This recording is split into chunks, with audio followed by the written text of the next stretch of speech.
Olá, estudante! Salve, salve! Tudo bem com você?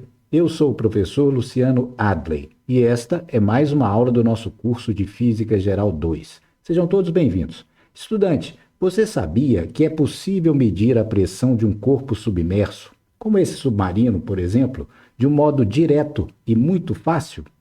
Acompanhe o vídeo até o final que eu explicarei já já.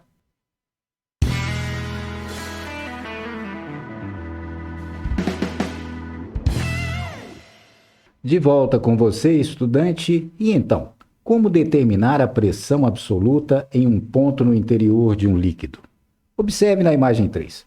Suponhamos que nessa imagem nós queiramos saber qual é a pressão total exercida no ponto A, que está, por exemplo, a uma profundidade H igual a 6 metros abaixo do nível do mar.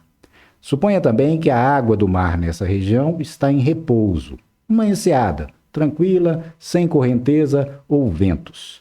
Nesse caso, então, qual será a pressão total exercida no ponto A? Lembremos, já sabemos isso, que a pressão hidrostática feita pela coluna de água que está acima do ponto A é dada por ρgh. Mas tem um outro fator. E fora, acima da superfície do mar, temos também um elemento de pressão muito importante, que é exatamente a pressão atmosférica. E nesse caso, portanto, o ponto A estará submetido diretamente à pressão da coluna, que está acima dele, e indiretamente com o acréscimo da pressão atmosférica acima do nível do mar. Portanto, estudante, para calcularmos a pressão absoluta no ponto A, podemos usar a relação número 4.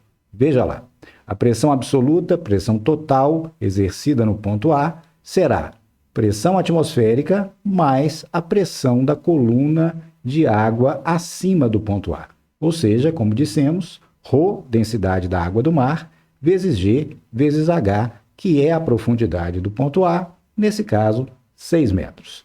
Entendido, estudante? Mas e se tivermos um outro ponto? Por exemplo, esse ponto B. Qual seria a pressão total exercida no ponto B? Observe que o ponto B está nivelado com o A. Aqui temos um nível comum, ou seja, B também se encontra a 6 metros abaixo da superfície do nível do mar. Portanto, pela relação 4, observe que a pressão no ponto B seria exatamente a mesma que no ponto A.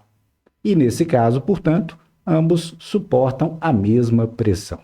Essa ideia é muito conhecida como o princípio dos vasos comunicantes, que podemos escrever assim: pontos de um mesmo fluido em repouso, ou seja, A e B pertencem ao mesmo fluido, porção da água do mar que está em repouso, por hipótese, situados em um mesmo nível, observe que A e B estão nivelados 6 metros abaixo da superfície, suportam pressões iguais.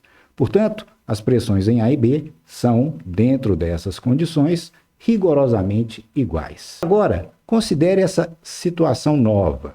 Suponha que tenhamos nessa região uma caverna que se situa abaixo do nível do mar. Observe que temos aqui, digamos, turistas que estão explorando a caverna. Essa caverna está parcialmente inundada pela água do mar. Então, estudante, como é possível que as pessoas permaneçam nesse local? Notemos que se tomarmos o ponto C, que está na interface que separa ar e água do mar, este ponto C deverá estar em repouso. Portanto, as pressões exercidas pelo ar no interior da caverna e pela água que a circunda devem ser iguais. Portanto, se quisermos calcular qual é, por exemplo, a pressão do ar aqui no interior da caverna, deveremos saber qual é a pressão que a água exerce no ponto C. Mas veja, C está nivelado com A e B e pertence ao mesmo fluido, água do mar, que supomos estar em repouso.